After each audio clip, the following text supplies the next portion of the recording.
This definitely isn't my first tour in Quebec. I've ridden all over the province on tours with both Supertracks magazine and Snowtracks TV.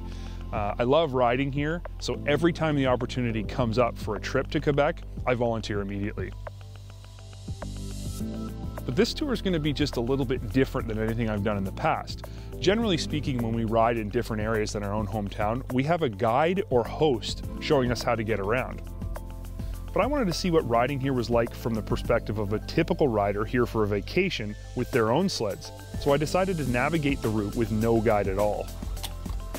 I'm really excited about this. It's kind of turned this trip into a bit of an adventure, but it also has raised two problems.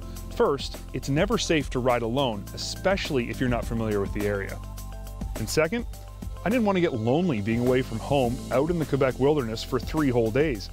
So I called up my buddy Stefan to see if he'd want to join me on this trip, and of course, he jumped at the chance just like I did. I've known Luke ever since I was a little kid. We grew up together over the past 20 years, and I've been on several Snowtracks trips with him, and I always make time to go whenever he calls. Let's go. I was especially interested in this trip because I've never ridden in Quebec before.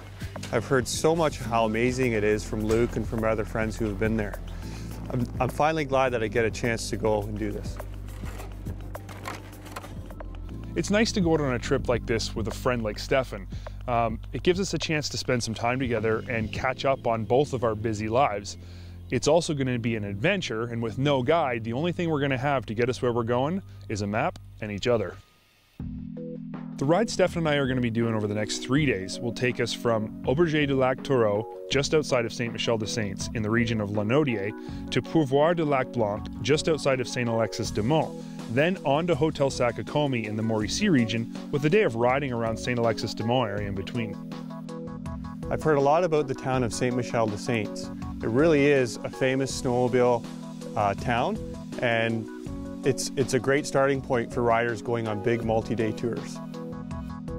It's a snowmobile-friendly place that's home to one of the best skidoo dealers in the country, Location Hut Matawani, and they have the largest fleet of rental sleds in the country, over 600 of them.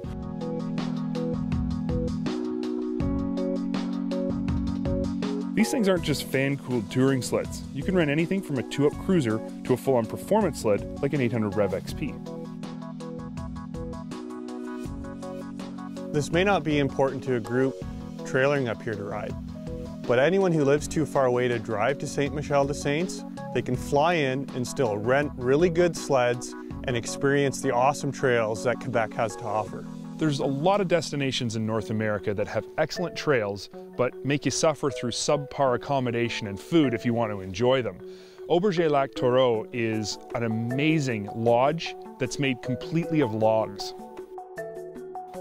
It's located right on the shore of Lac Taureau and is classy, clean, and inviting. It's really a place you'd feel perfectly comfortable bringing your wife. Unfortunately, our time here was short-lived.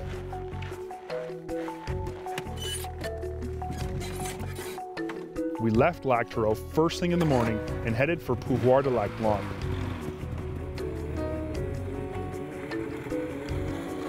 The trails in the Lanaudier region they're spectacular, and they're diverse, and they're fun. They're wide and fast, they're tight and twisty, they take you up and down and into all different types of scenery and surroundings. I really have to say that in terms of trails, Quebec is super hard to beat.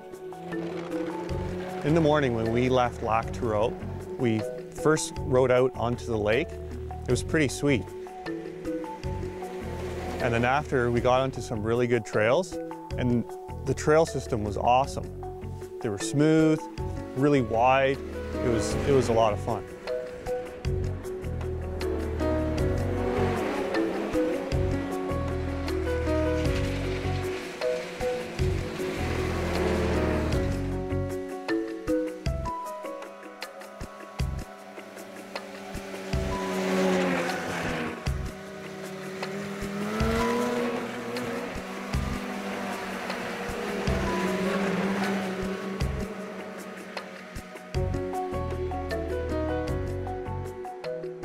Our first on-trail destination was the dam at Lac Tureau.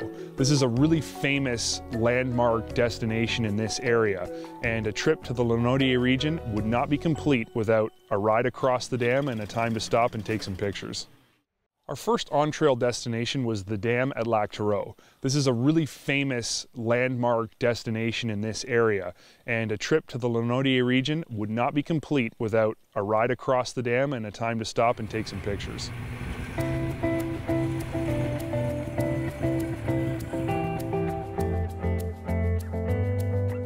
The dam itself is massive, and the trail actually crosses right over the top of it.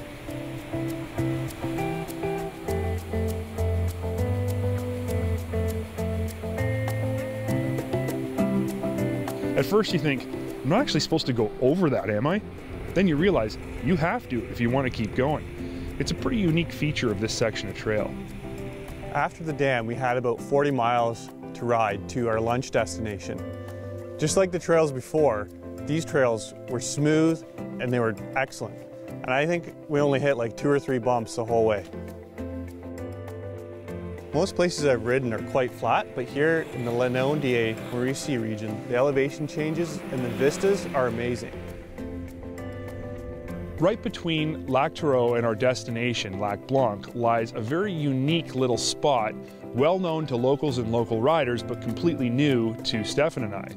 La Place de Rial Massé is an extremely unique trailside stop. It's a dedicated fishing lodge in the summer and an awesome snowmobile destination in the winter. Rial Massé is a former Montreal Canadiens hockey player and an avid outdoorsman and hunter, and that'd be putting it mildly.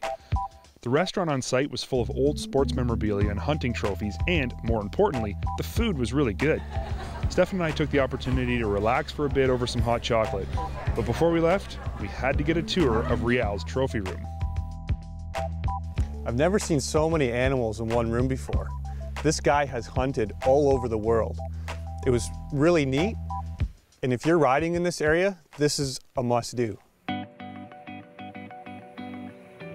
When we were done at Rial Massé, we actually had quite a bit of riding still ahead of us. We'd been told that the ride from Rial Massé to Lac Blanc was about the same distance that we had previously ridden. We wanted to get out there before dark, so we hit the trail.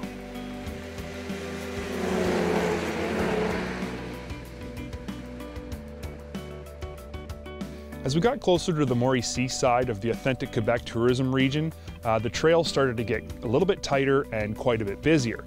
But despite the increase in traffic, the trails were still absolutely excellent.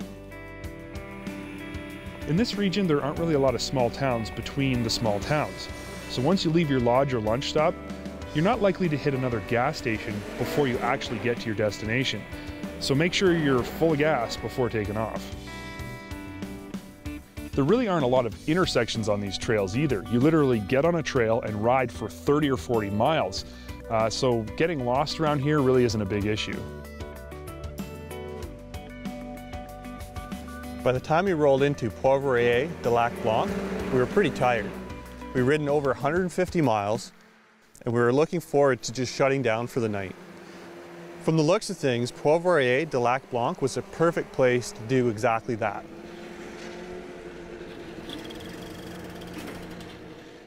I've had a ton of fun so far on this trip.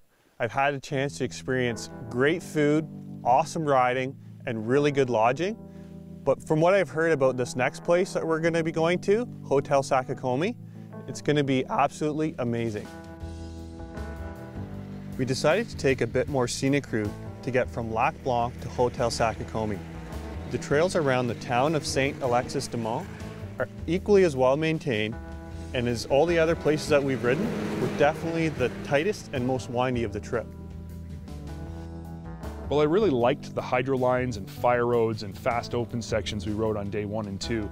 The tighter bush trails around this area are really more interesting to me. There's so many ups and downs and twists and tight turns. It really makes the miles fly by. This part of the trip took us north from Lac Blanc, then into the Mauricie National Park for a section, then back south to Hotel Sakakomi. There were all kinds of options along the route to put on more or less miles if we wanted to. The last section of the ride took us past a famous ice formation right on the shore of Lake Sakakomi, then down the lake, past the hotel up on a hill. When we pulled into the Hotel Sakakomi snowmobile garage area, I have to admit I was a little bit confused. I'm used to pulling my sled right up in front of a lodge, getting out and walking in, but Hotel Sakakomi has a different philosophy. They prefer to keep the lodge and all forms of sports separate from each other. This means whether you're snowshoeing, skiing, fishing, skating, sled dogging, or snowmobiling like we were, your gear is stored away from the lodge. Luckily, your sleds are kept in a gated, locked, and covered corral area, and the pathway to the hotel is elevated and lit. So after you realize how it works, it makes perfect sense.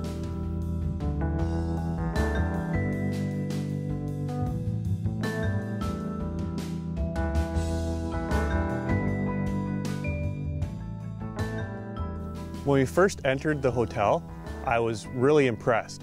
There was massive log beams and there was a huge fireplace right in the middle of the lobby with a really neat seating area around it. And the more I looked around, the more impressed I was. Just behind the lobby is a bar lounge area with access to a massive patio. It sits 3 stories up and is at least 30 feet from the ground. Because the lodge is built on the side of a hill, the patio overlooks the entire lake. If it wasn't -30 outside, I would have loved to have stayed out there longer.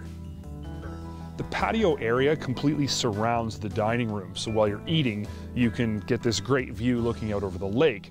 Of course, we're in Quebec, so the food is ridiculous. I think I counted 8 different forms of meat on the dinner menu alone, which is perfect for tired riders like us. Sakakomi is known not just for its food, view, and comfortable amenities. It's also very well known for its Nordic-inspired Geo Spa. Stefan and I decided if we're going to stay at Sakakomi, we had to see what all the fuss was about. So you're walking down the hallways in the hotel and you're following little signs on the walls directing you to the Geo Spa, and finally you get to the end and it opens up into this incredible spa environment that has every possible spa feature you could ever ask for. From relaxation rooms with big fireplaces to treatment rooms, eucalyptus steam room, saunas, indoor and outdoor hot tubs, even a koi pond and an outdoor fire pit you're actually supposed to sit beside in your bathing suit outside. The spa was absolutely incredible. Luke and I immediately gravitated towards the outdoor hot tubs and the steam room. Out of the corner of my eye, I noticed a beautiful waterfall going into a small wading pool, so I decided to go over and check it out. It turns out that this was a cold bath. The idea is that you get all warmed up in the hot tubs and saunas, and then you run out into the freezing cold waterfall that's just a few degrees above zero, and then run back into the hot tub. Luke was too chicken to do this, so I volunteered to do it. And it was quite an experience. It was unfortunate that our trip had to end at Sakakomi, but there's no question Sakakomi meant it ended on a very high note. This place is among the nicest I've ever stayed and really does cater to snowmobilers in a different but equally as accepting and appreciative way as any other snowmobile destination in Quebec.